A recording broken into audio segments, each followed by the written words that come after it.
espero que estés bien y que donde quiera que te encuentres, la paz y el amor de Dios, que sobrepasa todo entendimiento, pueda formar parte íntegra de tu vida. Bienvenidos a este espacio virtual llamado Ve de Verdad. Con ustedes, su amigo y hermano Víctor de la Cruz.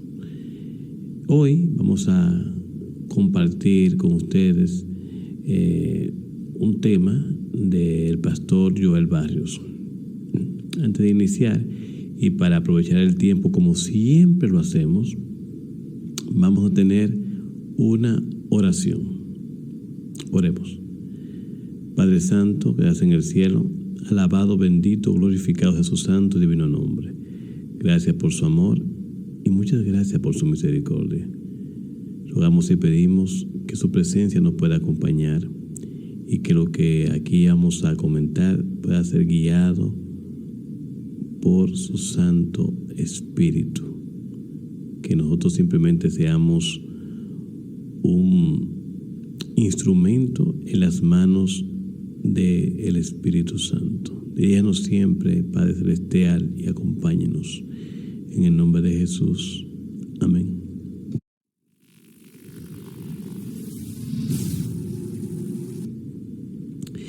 El tema que vamos a comentar lleva como título Ecumenismo Bíblico Cristocéntrico. Claro, así como se oye. Ecumenismo Bíblico Cristocéntrico, y el mismo fue predicado en la iglesia de Forest City en Florida, Miami, Florida, por el pastor Joel Barrios. Cosas a tomar en cuenta. Primero, el pastor Joel Barrios es un pastor adventista. Estudió teología en una universidad adventista del séptimo día. Su feligresía, por lo tanto, es adventista del séptimo día. La iglesia donde él ministra, es decir, la iglesia de Forest City, es una iglesia adventista del séptimo día. Por lo tanto, los miembros que están en esa iglesia se supone que son adventistas del séptimo día. El tema, él mismo entiende que el título del tema es un tanto controversial, porque para los adventistas la palabra ecumenismo es negativa. Sin embargo, él decidió, me imagino que para llamar la atención, colocarle a su tema ecumenismo bíblico cristocéntrico. Es bueno saber que él dice que a veces cuando ponen un pedacito de su tema desvirtúan la idea que él quiere llevar cuando predica. Por lo tanto, yo quiero resumir para que no se pierda verdaderamente la esencia de lo que él quiere transmitir. Así que los recortes que vamos a hacer, lo vamos a hacer de una forma que no se pierda la esencia de lo que él quiere transmitir. Así que vamos a iniciar con el primer trozo de uno de las ideas que él transmite y después pasaremos a comentarla. Veamos. Y por lo tanto, cuando Adán peca, como Dios ya había prometido que Jesús iba a venir, la salvación en Cristo comenzó en el instante. Y eso se llama salvación por gracia. No, alguien puede decir, pero tengo que aceptar a Cristo. No, es que si tienes que aceptar a Cristo, entonces por obras. Entonces tú te salvas por algo que tú haces y no por lo que Cristo hizo. Nosotros nacemos ya salvos. Y alguien puede decir, pero entonces nadie se va a perder. El que rechace. Eso es salvación por gracia. Entonces, hermanos, si la salvación no debe ser aceptada, como dice el hermano, porque ya está allí, usted nace con eso, usted ya nace inscrito en el libro de la vida y usted no tiene que hacer nada, simplemente no rechazar, es decir, porque ya usted está salvo en Cristo. Las siguientes palabras no deberían estar escritas en la Biblia. Por ejemplo, el libro de Marcos, capítulo 16, versículo 15 al 16, dice lo siguiente. Y les dijo, id por todo el mundo y predicad el evangelio a toda criatura. El que creyere y fuere bautizado será salvo, Mas el que no creyere será condenado. Aquí, por lo que yo veo, hay una opción que dice que usted debe aceptar, creer y ser bautizado. Es decir, una prueba de que usted cree que sea visible es que usted se bautice, pero debe de creer, es decir, usted debe de aceptar lo que usted escuchó, la palabra de predicación. ¿Te acepta o no acepta? Si acepta, se bautiza y forma parte del pueblo de Dios. Si no acepta, dice aquí, que el que no creyere será condenado. Hasta ahí estamos claros. Dice también Hechos, capítulo 2, versículo 37, luego de Pedro haberle dado a las personas israelitas que se contaban cerca donde estaba el local, donde ellos recibieron el Pentecostés, le hizo una especie de prédica resumida de lo que había pasado en el pueblo y de lo que significaba Jesús para Israel. La gente entendieron y pasó lo siguiente. Al oír esto, se compungieron de corazón y dijeron a Pedro y a los otros apóstoles: varones hermanos, ¿qué haremos? Pedro les dijo: arrepentíos y bautícese cada uno de vosotros en el nombre de Jesucristo para perdón de los pecados, y recibiréis el don del Espíritu Santo. Fíjense, arrepentirse es una decisión también que usted toma. Usted si quiere no se arrepiente, pero si quiere se arrepiente, porque el que cree es como una especie de secuencia. Usted cree, se arrepiente, y después que se arrepiente se bautiza. Pero si usted no cree, si no acepta, no se va a arrepentir, porque usted escucha el mensaje, usted escucha que Dios le tiene ese regalo, ¿verdad que sí? El regalo de la salvación que es en Cristo Jesús. Usted tiene que aceptarlo o rechazarlo. Por otra parte, y ahora quiero que también veamos lo que dice el libro de Deuteronomio en el capítulo 30, en el versículo 19, que dice de la siguiente manera: a los cielos y a la tierra llamo por testigos hoy contra vosotros, que os he puesto delante la vida y la muerte, la bendición y la maldición. Escoge, pues, la vida, para que vivas tú y tu descendencia. Ustedes se fijen, Dios no es un dictador. Aún para tu salvación, Dios te pone la opción de que escojas. Tú decides si te quieres salvar o te quieres perder. Tú tienes que tomar la decisión de aceptar ese regalo que Dios te da. Otra cosa importante que quiero que analicemos es cuando Él dice lo siguiente. Por lo tanto, cuando yo voy a evangelizar a alguien, cuando le voy a predicar a alguien, no le voy a predicar tienes que aceptar a Cristo para salvarte, sino que le voy a predicar tú ya eres salvo en Cristo, tienes que reconocerlo en tu vida para que no te pierdas. Para mí, mis hermanos, esto no es más que un sofisma. Y para que me entiendan, voy a empezar a describirlo.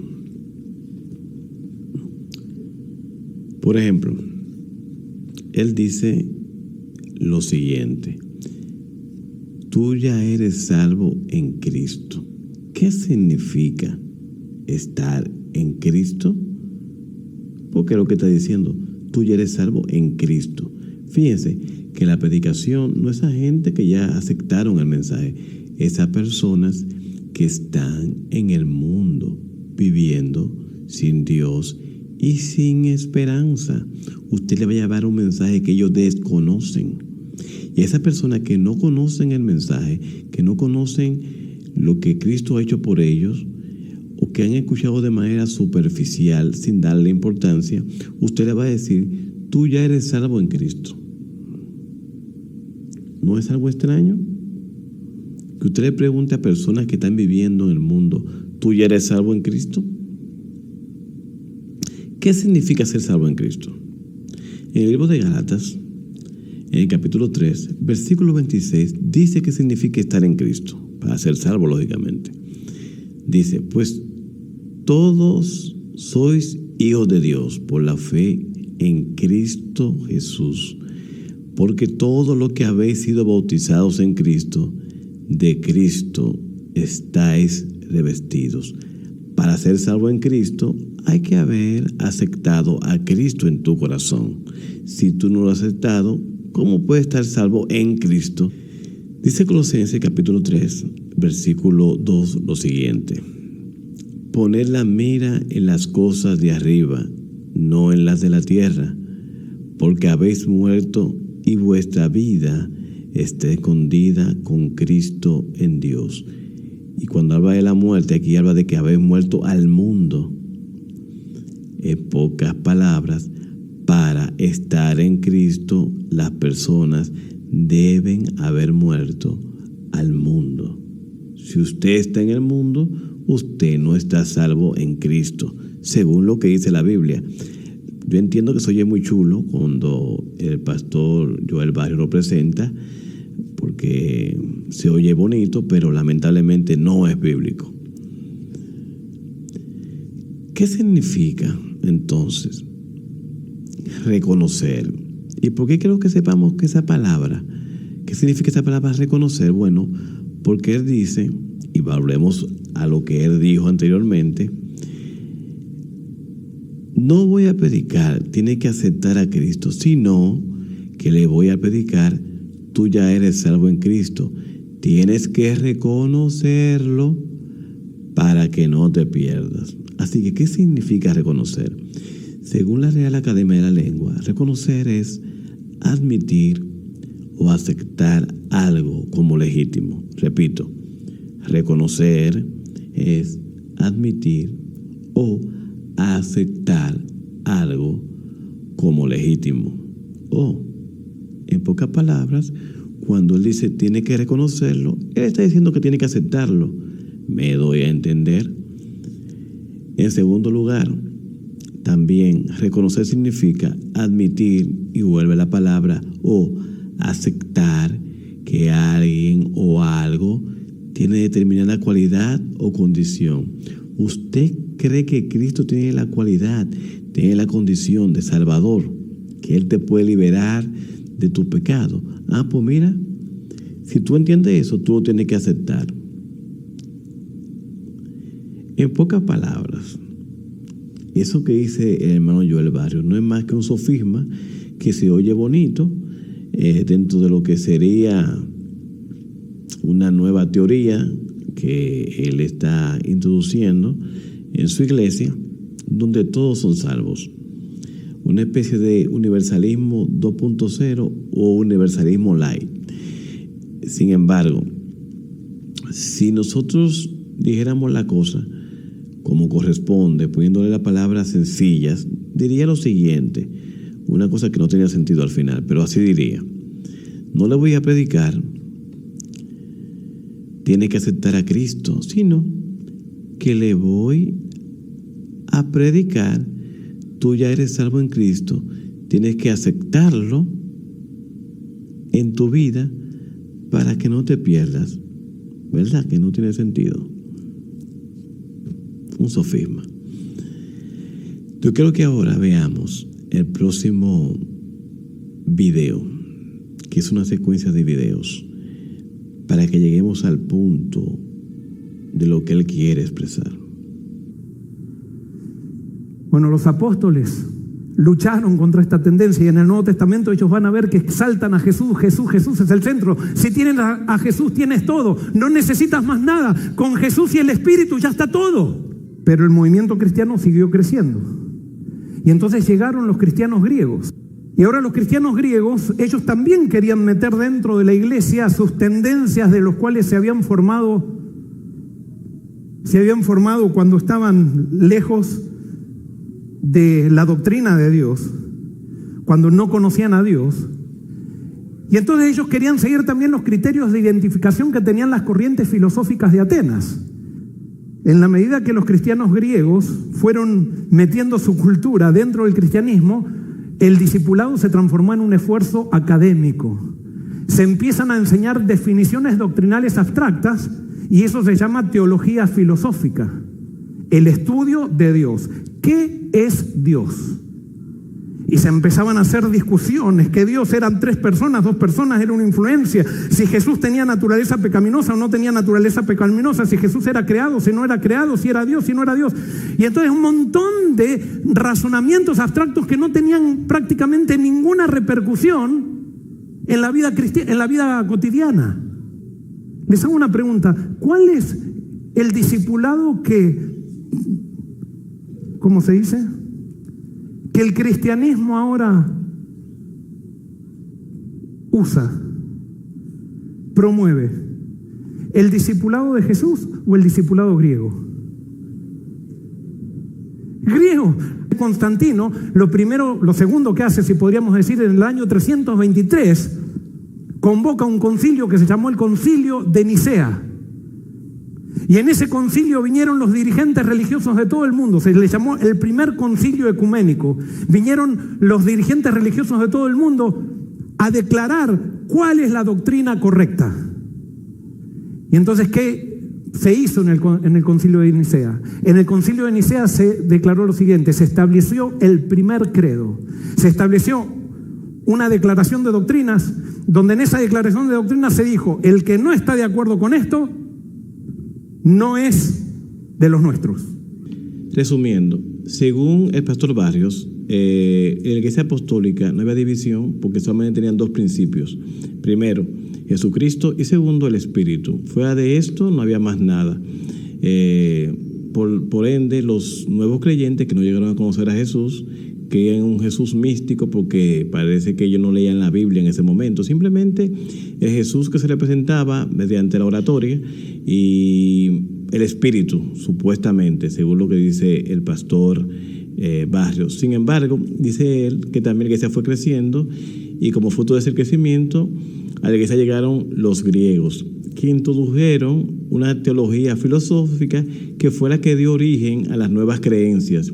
Y esas creencias que introdujeron los griegos fue lo que causó las divisiones internas dentro del cristianismo. Es decir, las doctrinas, la única función que hicieron dentro de la iglesia fue crear división. Posteriormente había tantas ramificaciones de la iglesia, dice él, que en el año 323, en el concilio de Nicea, fue necesario que se unieran los que dirigían la iglesia con el fin de hacer algo para dirigir la iglesia. Y ahí se creó el primer credo. Y el credo, real y efectivamente, fue una especie de control social que se hizo para dirigir el cuerpo eclesiástico y de creyentes de la iglesia en ese momento. Ahí estamos completamente de acuerdo. Sin embargo, quiero puntualizar algunas cosas. La primera, vamos a ver si es cierto lo que él dice, que en la iglesia cristiana apostólica no existía ningún tipo de creencia o de doctrina. Vamos a ver. En el libro de los Hechos, lo que voy a decir en el capítulo 2, que es posteriormente al primer sermón que dio Pedro de la naciente iglesia después del Pentecostés, pasó lo siguiente, capítulo 2, versículo 41, donde dice: así que los que recibieron su palabra fueron bautizados, y se añadieron aquel día como 3,000 personas. Versículo 42, y perseveraban en la doctrina de los apóstoles, en la comunión unos con otros, en el partimiento del pan y en las oraciones. Fíjense que los que se bautizaban no estaban ociosos, sino que perseveraban en la doctrina, es decir, se mantenían estudiando las doctrinas, y como fruto de ese estudio venían otras cosas. Dice, había comunión los unos con los otros. En pocas palabras, miren, la doctrina no los dividía, al contrario, los unía. Qué cosa más extraña, ¿eh? Todo lo contrario a lo que dice el pastor Barrios. Dice, en el partimiento de pan, todo era de todo. Y por último, en las oraciones. Qué extraño, habían doctrinas en la primera iglesia en el tiempo apostólico, mucho antes de que los griegos entraran a la iglesia. Dice 1 Timoteo, capítulo 4, versículo 16, el apóstol Pablo, hablándole a Timoteo, lo siguiente: ten cuidado de ti mismo y de la doctrina. Otra vez la palabra doctrina. Persiste en ello, pues haciendo esto te salvarás a ti mismo y a los que te oyeren. Parece ser que era muy importante que Timoteo se mantuviera atento a la palabra de Dios, estudiando las doctrinas. ¿Por qué?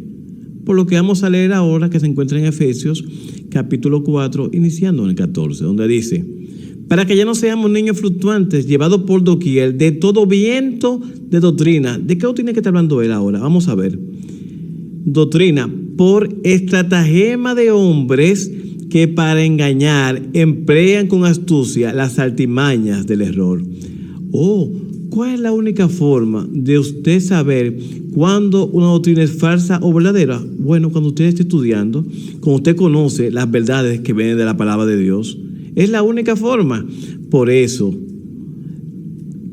Pablo le aconseja a los efesios que ya no sean niños fluctuantes. ¿Y qué dice el versículo 15? Sino que siguiendo la verdad en amor, crezcamos en todo aquel que es la cabeza, esto es Cristo. ¿Siguiendo qué? La verdad. Y la verdad está en la palabra de Dios. Por lo tanto, había que conocer lo que eran doctrinas verdaderas para poder identificar de manera clara y fidedigna, según un así dice Jehová, cuáles eran las doctrinas falsas que se querían introducir en la iglesia de Dios. Otra cosa importante que quiero que entendamos en esta parte es qué es un credo y qué es una doctrina. Porque el pastor Barrios, en el concilio de Nicea, cuando se refiere a ese concilio, utiliza de manera indistinta la palabra credo y doctrina como si fueran los mismos, pero no lo son, y vamos a explicar aquí. ¿Qué es un credo? El origen. La palabra credo es una palabra de origen latina y significa yo creo. Estas fueron creadas como una especie de profesión de fe dentro de la ortodoxia católica, siendo estas formulaciones oficiales de la Iglesia creadas y asumidas en los concilios ecuménicos con el fin de definir diferencias con las herejías o con lo que ellos llamaban herejías en ese momento. Los credos tienen diferentes características. Por ejemplo, vamos a mencionar 3 específicamente. Los credos son definitivos, es decir, no están sujetos a cambio o reformulaciones. Son autoritarios. Es decir, estos sustituyen en muchas ocasiones la autoridad de la Biblia. Tercero, no son comprensibles, ya que lo importante es que exprese lo que cierta comunidad cree, sin importar sea o no racional. Sin embargo, debe ser repetido como una expresión de fe y de hecho muchas veces se asume como una especie de rezo. Ahora, ¿qué es una doctrina? La doctrina es la enseñanza de la Escritura en términos teológicos y aplicado a la experiencia. Es la materia prima de la palabra de Dios. Las doctrinas no surgen como resultado de ideas propias, sino del estudio profundo de la Biblia. De hecho, una doctrina para ser doctrina debe estar fundamentada completamente en un así dice Jehová. Si no es así, entonces ya no es una doctrina. Se convierte en un credo o en cualquier otra cosa, pero no es una doctrina. Estos se llamaron los adventistas del séptimo día. Y quiero que prestes bien atención, porque posiblemente hoy que tú eres adventista del séptimo día y que yo también, nos demos cuenta que alineamos con estos principios originales, o puede ser que nos demos cuenta que no los queremos a estos principios originales. John Lowborough, esto yo ya lo leí una vez, pero ahora en este contexto lo voy a enfatizar. Él dijo el día que se organizaron para la misión en el año 1860, el día que hicieron un concilio para organizarse, dijo, el primer paso para la apostasía es levantar ¿un qué? Un credo que nos diga qué es lo que tenemos que creer. El segundo es hacer de ese credo una prueba de discipulado. Lo tercero es tratar a los miembros por ese credo. Lo cuarto es denunciar como herejes a aquellos que no creen en ese credo. Y quinto es comenzar una persecución en contra de ellos. O sea, cuando se organizó, este grupo adventista dijo, no queremos declaración de doctrina, ni credo, ni nada, porque esto no es lo que nos identifica. Es más, no va a ser nunca lo que nos identifique. Allí se levantó Jaime White para decir lo siguiente: un credo y los dones están en directa oposición.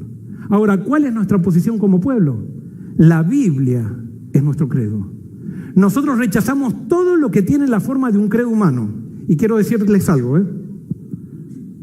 La Biblia, ¿qué es lo que está diciendo cuando dice la Biblia es nuestro credo? Cuando está diciendo eso, está diciendo cada uno que estudie la Biblia y que cada uno saque las conclusiones de la Biblia como el Espíritu le inspire. Y eso va a fomentar el diálogo, pero no vamos a tener un credo institucional que nos diga, una institución, qué es lo que tenemos que creer. Sigue diciendo, nosotros tomamos la Biblia y los dones del Espíritu aferrándonos a la creencia que así el Señor nos enseñará de tiempo a tiempo. En esto nosotros tomamos una posición en contra de la formación de un credo. Nosotros no queremos tomar un paso en lo que estamos haciendo que nos lleve a llegar a ser, ¿qué? Babilonia. O sea, que definir las doctrinas oficialmente para los adventistas que nacieron en ese movimiento, para ellos eso era Babilonia. Me sorprende que el pastor Barrios utilizara la cita de J.N. Leborot y también de Jaime White para explicar lo de los credos, relacionándolo de forma directa con las doctrinas. Pero también es sorprendente que él no explicara por qué pasó lo que pasó, por qué se escribió lo que se escribió en ese momento. Así que yo paso a explicarlo. En el año de 1861, el pastor Jaime White en Battle Creek se reunió para organizar la iglesia. En esa ocasión propuso un pacto eclesiástico, donde se creó un documento. En dicho documento rezaba lo siguiente. Decía, nosotros los signatarios al pie, por medio de esta, nos asociamos como iglesia, tomando el nombre adventista del séptimo día y pactamos guardar los mandamientos de Dios y la fe de Jesús. Entonces, de manera que el contenido total del pacto consistía del nombre propuesto, es decir, de que es adventista del séptimo día, ¿verdad que sí? Y también tomaba como referencia o como un versículo de referencia lo que dice Apocalipsis 14:12. Entonces, para algunos de los creyentes de ese momento, de los pioneros, eso consistía en un credo. Y fue por eso que John Loborot dijo, criticando ese hecho de crear esa especie de declaración jurada, para llamarlo de una forma, o pacto eclesiástico. Entonces Loborot dijo, el primer paso hacia la apostasía es la promulgación de un credo que nos diga qué es lo que debemos de creer. Y por ahí se va a la cita de lo que él leyó en primera parte. Así que ustedes ven de dónde viene esa parte. Esa fue una crítica a algo que hizo Jaime White llamado pacto eclesiástico. Hasta ahí estamos claros, no estamos hablando de ninguna doctrina, sino a una declaración que hizo Jaime White con un grupo de dirigentes de la iglesia de ese momento. Sin embargo, lo que él dijo, que dijo Jaime White, fue en respuesta al comentario que hizo Loborot. Entonces, Jaime White le responde a Loborot diciendo lo siguiente: declarar un credo es clavar la bandera y prevenir todo avance hacia el futuro. La Biblia es nuestro credo. Eso fue una respuesta directa al señor Loborot, pero al pastor Barrios parece que no le interesó, porque de explicar esta parte que yo estoy diciendo ahora, lo sacaría él de contexto y lo dejaría sin argumento para lo que él quiere decir, que es que las doctrinas son un mal dentro de la iglesia. ¿Y por qué quiero decir eso? Porque también pasaron algunas cosas que él tampoco la comentó y que fue Jaime White que la propuso y que Loborot nunca se opuso a eso. Por ejemplo, en el año de 1853, en respuesta al pedido de un oficial de la Asociación Central de los Bautistas del Séptimo Día, donde le preguntaban a los adventistas en qué ustedes creen, el pastor White le presentó más o menos en lo que creían en ese momento. Estamos hablando del año 1853, repito. Decía, como pueblo venimos de varios grupos del movimiento adventista y de varias denominaciones, sosteniendo diversas opiniones en algunos temas. Sin embargo, gracias a Dios, el sábado es una plataforma en la cual todos podemos pararnos juntos. Parados ahí, con la ayuda de ningún credo, aparte de la palabra de Dios, y unidos por los lazos del amor, amor a la verdad, amor los unos por los otros y amor por un mundo que perece, que son más fuertes que la muerte, todo sentimiento partidario deja de ser. Estamos unidos en estos grandes temas Y estos temas, mis hermanos, son doctrinas. Primero, el segundo advenimiento inmediato y personal de Cristo. Segundo, la observancia de todos los mandamientos de Dios y la fe de su Hijo Jesucristo como preparación necesaria para su advenimiento. Pero posteriormente, en la revista Heraldo del Sábado, aparecieron unas creencias identificatorias de la nueva iglesia adventista. ¿Y cuál es esa doctrina? La escribió el mismo Jaime White, por cierto, pero el pastor Barrios parece que eso no le interesaba porque lo descontextualizaba de lo que él estaba presentando. Donde dice, según ese tomo de la revista, escrita por Jaime White, la Biblia, solo la Biblia es la regla de fe y conducta, primera parte. Segunda doctrina o creencia. La ley de Dios, como es enseñada en el Antiguo y Nuevo Testamento, es incambiable. Tercero, el advenimiento personal de Cristo y la resurrección de los justos ocurrirán antes del milenio. Cuarto, la tierra restaurada a la perfección y la gloria del Edén es la herencia eterna de los santos. Y la próxima, la inmortalidad solo por Cristo será dada a los santos en la resurrección. Pero posteriormente, cuando estaban todavía vivos el señor Loborov y Jaime White, el pastor Uriah Smith hizo un panfleto donde resumía las doctrinas existentes en ese momento. Y eso fue publicado posteriormente en la revista Sign of the Times del año 1834 y 1875, pero también fue publicado en la revista Adventista y el Heraldo del Sábado del año 1874, posteriormente en el 1875, 1877, también en el 78, posteriormente en el 84 y también en el año 1888. Todas estas publicaciones se incluía en la introducción de que los adventistas no tienen otro credo que la Biblia, pero mantienen ciertos puntos de fe bien definidos que están dispuestos a defender. ¿Y qué eran esas? Sus creencias fundamentales, lo que ellos entendían que era la verdad, porque estaba escrita y basada en la palabra de Dios. Pero al pastor parece ser que esto no le interesaba, porque lo que él quiere desmontar es las doctrinas de la iglesia. Elena de White dice, no lleves tu credo a la Biblia, leyendo la Biblia a la luz de ese credo. Si tú descubres que tus opiniones son opuestas a un claro, así dice el Señor, o cualquier mandamiento o provisión que Él ha dado, presta atención a la palabra de Dios, más allá de lo que dicen los hombres. Permitamos que cada controversia y disputa se resuelva por un escrito está. En otras palabras, Elena de White dice, piensen por ustedes mismos. A mí me sorprende que él lee ese párrafo que escribió Elena de White. Sin embargo, su conclusión, lo que dice que significa, es completamente opuesto a lo que dice la cita. Porque la cita te está diciendo que si tú crees algo, y vas a leer la Biblia, no lleves lo que tú crees a la Biblia. Si tú descubres que tus opiniones son opuestas a un claro, así dice el Señor, o a cualquier mandamiento o prohibición que Él ha dado, presta atención a la palabra de Dios, más allá de lo que dicen los hombres. Sin embargo, Él lo que dice, que significa eso es, piensen por ustedes mismos, totalmente opuesto a lo que dice la palabra de Dios y al consejo que da Elena G. White. Si tú crees algo y cuando vas a la Biblia no estás de acuerdo con la Biblia, hermano, crea lo que dice la Biblia.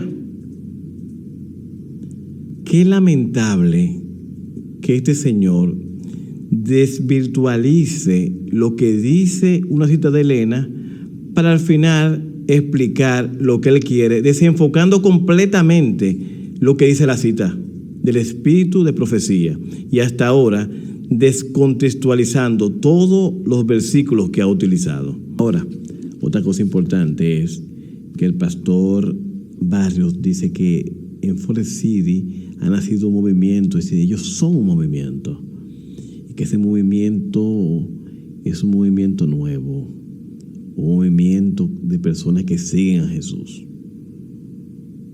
Y yo pregunto, en la iglesia adventista, ¿a quién que te está siguiendo? No, recuerden que como tenemos doctrinas, fue que perdimos a Jesús, según el pastor adventista Joel Barrios. Cuando yo escucho hablar de que él está iniciando un movimiento o que se ha iniciado un movimiento, yo creo que es así, que eso es una señal de que hemos llegado al final de los tiempos. Dice el libro Mensaje Selecto, tomo 1, en la página, específicamente, página 238, lo siguiente.